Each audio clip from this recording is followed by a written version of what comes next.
Di awal film kita dilihatkan Yuzuha sedang berjalan di tengah kota. Tiba-tiba ia melihat Arisu sedang terbaring di tengah jalan.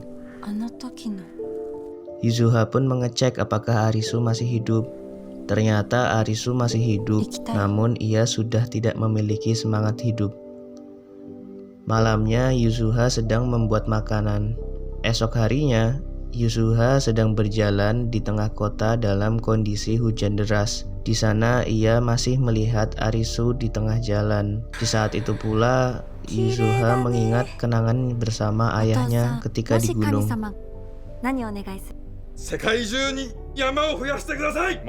Bagi Yuzuha, gunung merupakan tempat yang akan menerima ia apa adanya.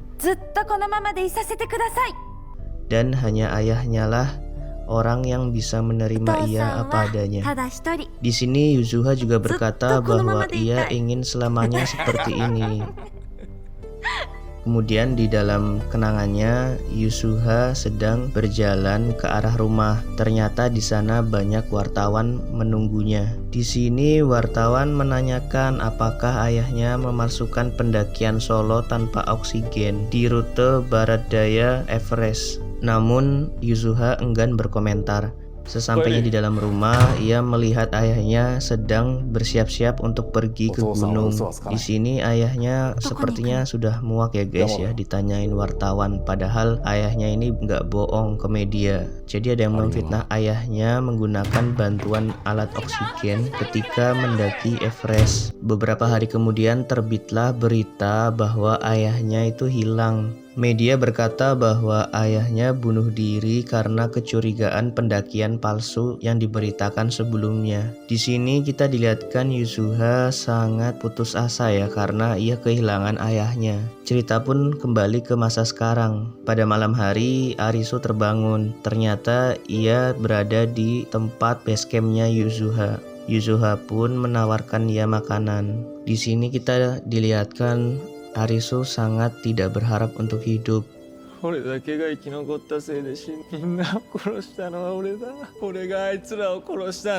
Di sini kita dilihatkan Arisu curhat kepada Yuzuha bahwa ia membunuh semuanya dan hanya dia yang hidup.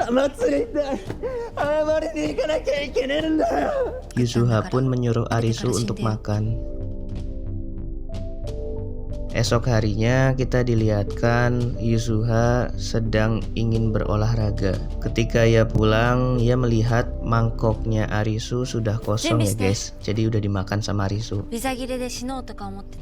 Di sini Arisu bertanya kenapa Yuzuha menyelamatkannya. Yuzuha pun berkata bahwa Yuzuha berutang budi pada permainan sebelumnya ketika permainan kejar-kejaran. Jadi waktu itu Arisu kan teriak ya guys ya, mengajak semua pemain untuk saling bekerja sama.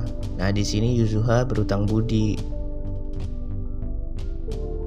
Malam harinya Yuzuha berangkat menuju tempat permainan. Ternyata di sini Arisu ikut bermain guys. Ternyata tempat permainan tersebut berada di sebuah bis. Di dalam sana terdapat 3 orang pria bernama Takuma, Yamane, dan Seizan. この3人で4つクリアした。ゲームをクリアするのに仲間は重要だからな。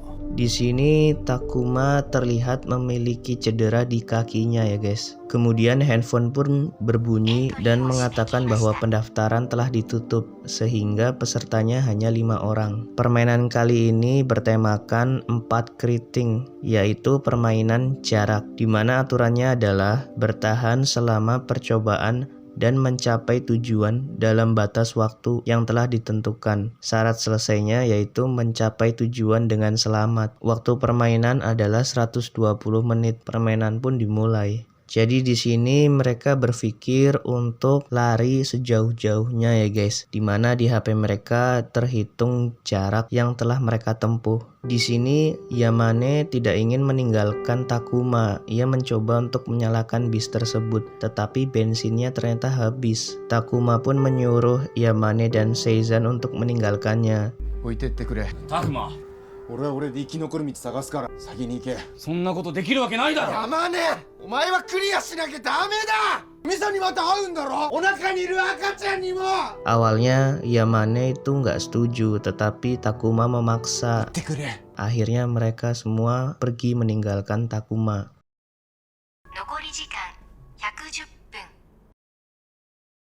Narisu, Yuzuha, Yamane, dan Seizan pun berlari.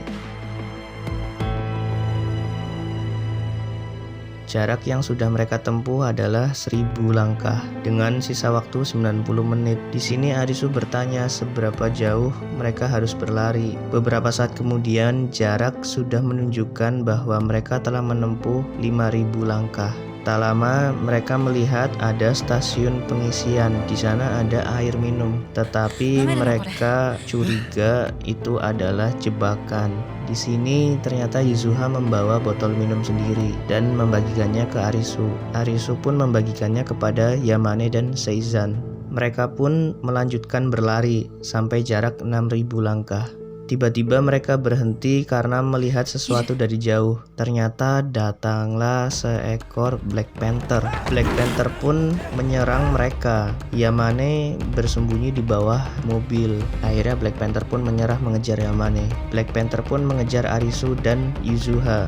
Di sini mereka semua bersusah payah untuk menghindari Black Panther tersebut.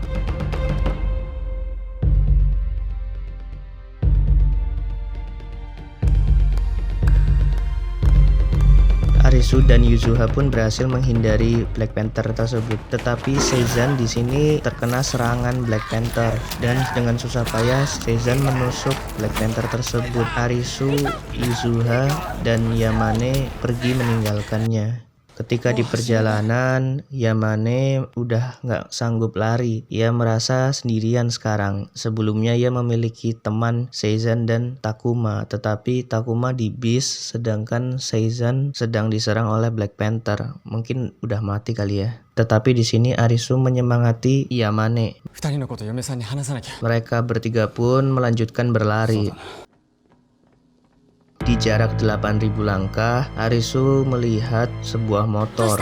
Motor tersebut adalah Royal Enfield, di mana motor itu adalah motor langka yang memakai mesin diesel. Arisu pun mengingat perkataan Chota bahwa benda-benda yang mati itu adalah benda yang menggunakan sirkuit elektronik, tetapi sepeda motor atau mobil tua itu pasti bisa nyala.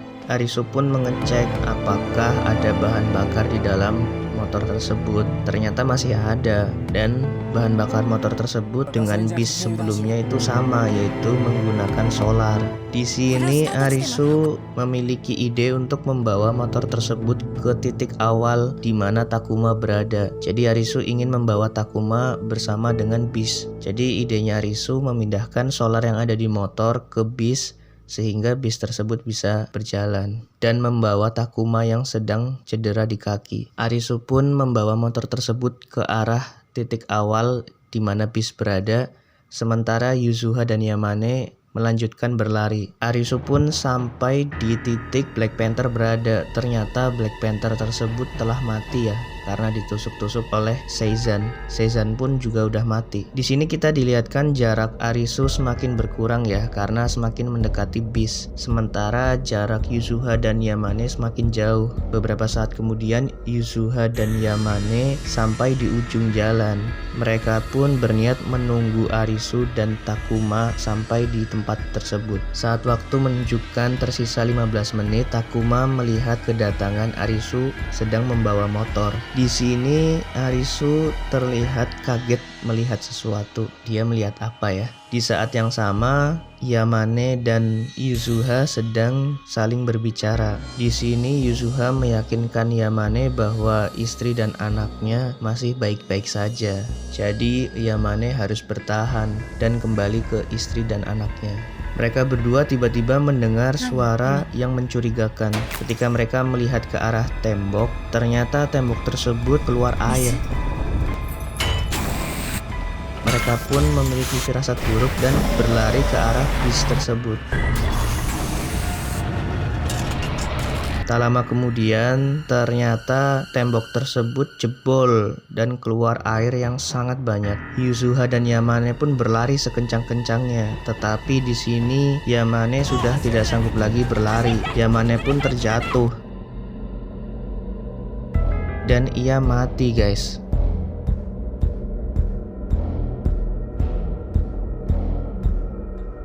Tak jauh dari sana, ternyata Arisu menjemput Yuzuha menggunakan bis. Dengan sigap, Arisu menangkap Yuzuha. Yuzuha pun berhasil masuk ke bis tersebut sebelum air yang begitu banyak menerjangnya. Bis mereka pun terbalik. Beberapa saat kemudian mereka bertiga bangun, guys, dan keluar dari bis tersebut. Saat di luar bis, Arisu menunjukkan kepada Yuzuha dan Takuma bahwa bis tersebut adalah goalnya. Jadi seharusnya jarak yang dituju mereka berangka 0. Jadi mereka nggak perlu berlari seharusnya. Handphone pun berbunyi dan mengatakan permainan telah selesai. Di sini Takuma pun pergi.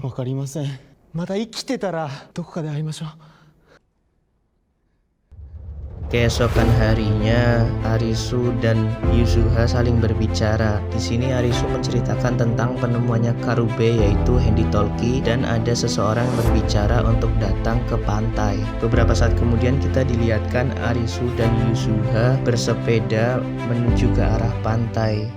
Film pun selesai, guys. Oke guys, episode keempat telah selesai. Bagaimana kelanjutan petualangan Arisu dan Yuzuha? Dan tempat apakah itu pantai? Tetap di ruang film ya, karena Mimin akan mengupload secepatnya. See you next time.